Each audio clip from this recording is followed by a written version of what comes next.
안녕하십니까. 얼굴을 읽어주는 홍 원장입니다.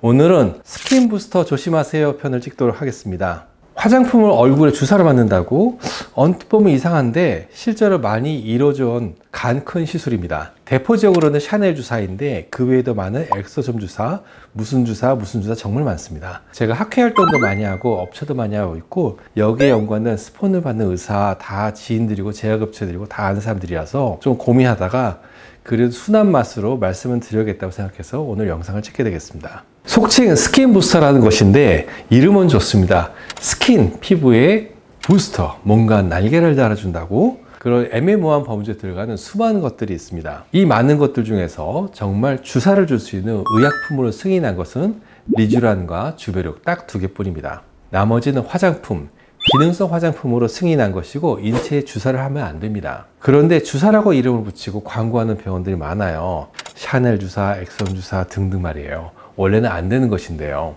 이것을 이해하시려면 먼저 법적인 부분을 알아야 됩니다.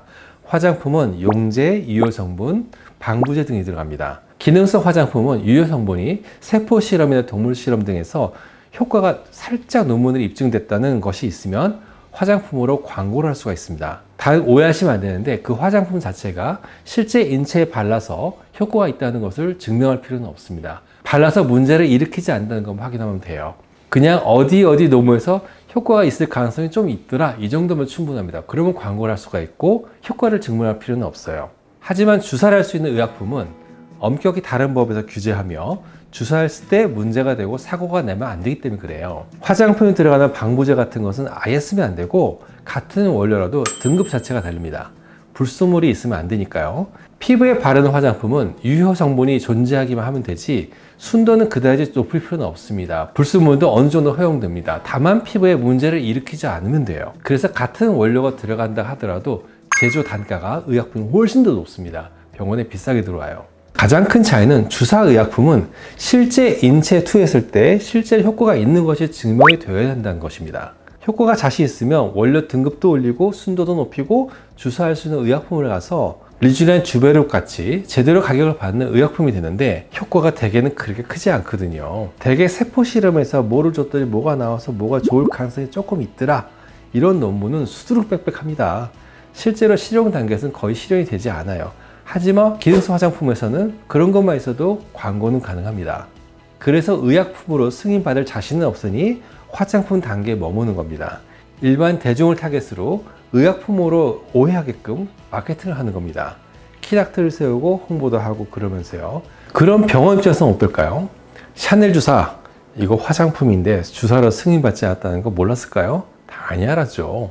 의약품을 사용해서 오프라벨 사용이라는 것이 있습니다. 의약품을 의사의 책임하에 시각처에서 승인받지 않은 다른 용도로 사용한 것을 말합니다.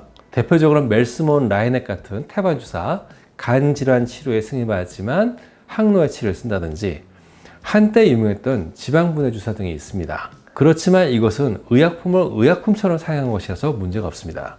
화장품을 인체 의약품처럼 주사를 하는 것은 완전히 다른 문제입니다. 어떤 제약회사의 스폰을 받는 의사들은 이것을 의사의 판단과 책임하에 사용하는 오프라벨 사용이라고 합법이라고 강변하시던데 극단적인 경우를 예를 들어 봅시다. 우리가 먹는 음식물을 갈아 가지고 인체에 주사를 했어요. 의사의 책임과 판단 하에요. 그럼 합법인가요? 화장품과 의약품의 경기를 법으로 갈라놓은 것은 화장품은 방부제, 용제, 원래 퀄리티 등급이 인체에 주입할 수 있는 의약품과는 완전히 달라서 문제가 될 수 있기 때문에 갈라놓은 것입니다. 화장품을 오프라벨 사용한답시고 주사를 하는 것은 문제가 다르다고 생각합니다. 왜냐하면 피부 표피에만 머물러야 되는 것이 실제로 들어가게 되면 문제를 일으킬 수 있기 때문이에요. 허용 범위를 벗어난 것이죠. 그래서 리쥬란, 주베룩 외에 샤넬 주사, 엑소솜 주사 등등의 스킨 부스터를 제가 거들떠도 안 보는 것입니다. 이제 시술하는 의사 입장에서 봅시다. 몰랐을까요? 당연히 압니다. 그런데 주사를 해보니까 효과가 좀 있는 것 같아요. 순도가 개중해서 좋은지 그렇게 문제된 사람이 많지는 않은 것 같고 그러면 계속 합니다. 물론 화장품을 주사한 거니 문제가 없을 수는 없겠죠. 당연히 문제가 나요. 여드름도 나고 알러지도 나고 문제가 반드시 생깁니다. 그래도 리쥬란, 주베룩 같은 의약품보다는 병원 도입가가 많이 쌉니다.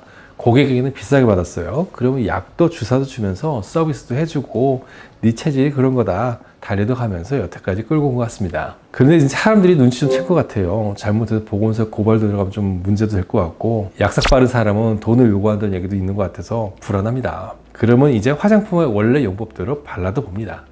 그러면 효과가 거의 없어요. 30만 원씩 받았는데 효과 왜 이러냐고 컴플레인 들어오면 별 수 있나요?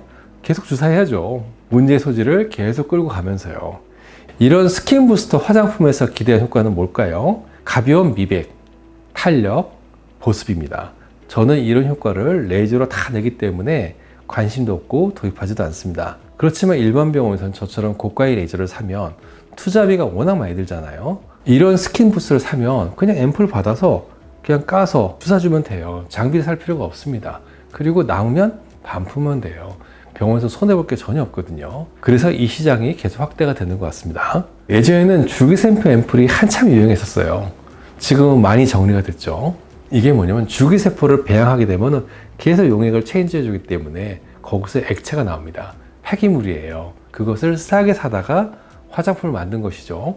그래서 줄기세포가 욕탕에 몸을 담갔다고 좋은 것이다. 효과가 증명이 안 되지만 그렇게 화장품으로 많이 나왔던 겁니다. 지금은 진짜 배기유에는 많이 사라졌어요. 하지만 한때는 굉장히 유행했었습니다.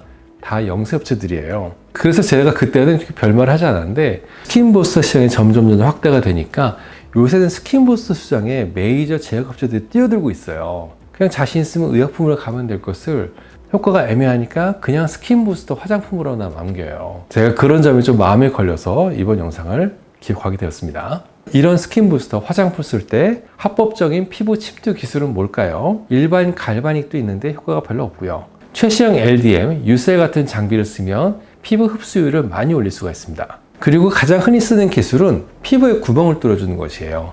MTS 롤러로 밀어서 피가 나지만 구멍을 뚫어주든지 아니면 인트라셀이나 포텐자 등 바늘이 달린 니들 RF를 쓰고 다시 발라주는 그런 장비를 쓰기도 합니다. 그리고 1927나노미터 레이저로 피부에 살짝 구멍을 뚫어서 피에 미세한 구멍을 내서 침투 흡수를 올려주기도 합니다. 요새 나온 가장 확실한 투입 기술은 미라젯 레이저를 쓰는 것입니다. 피부에 분사해서 잘게 매우 고르게 침투를 시킵니다. 하지만 이런 특수 장비는 완전한 합법인 주베르기나 리쥬란만 사용 가능합니다. 오늘은 스킨 부스터의 시술에서 합법인 경계의 침투 방법, 시술과 그리고 주사는 확실히 좀 문제 소지가 많다. 이런 점을 제가 꼭 말씀드리고 싶었고요. 다음 편에서는 리쥬란, 리쥬에이드 이야기를 좀 해볼까 합니다. 다음 편을 기대해 주시기 바랍니다. 감사합니다.